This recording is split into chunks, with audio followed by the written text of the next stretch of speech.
High high, জন্মদিন বাড়ি থেকে কি হলো আজ এটা? চলো বন্ধুরা, প্রথম থেকে দেখি। রাধে রাধে, সবাইকে জানাই শুভ সকাল। বন্ধুরা, আজ ছিল আমার মামার ছেলের জন্মদিন, তাই সকাল সকাল উঠে ব্রাশটা করে নিলাম। ব্রাশটা করার পর সকাল সকাল স্নানটা সেরে ফেললাম ঝটাপট। স্নান করার পরে বসে গেলাম পুজো নিয়ে। ভিডিওটা লাস্ট পর্যন্ত দেখে বলে যান কমেন্টে ওখানে কি হয়েছিল। পুজোর পরে বসে গেলাম সকালের জল খাবার নিয়ে।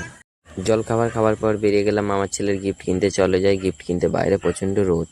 চলে এলাম গিফট কিনে। বলো তো কি এনেছি মামার ছেলের জন্য। চলো এবার যাই মামার বাড়ি।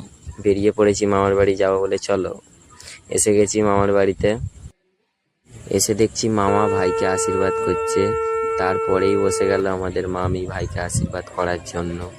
আমি চলে গেছিলাম খাবার দিকে। প্রথমে এলো স্যালাড, রাইস, চিকেন কষা, ভেজিটেবিল ছিল, আমি স্কিপ করেছি। তারপরে এলো চাটনি, পাঁপড়, পায়েস, মিষ্টি, লাস্ট ছিল কর্নেটো আর জোয়ান।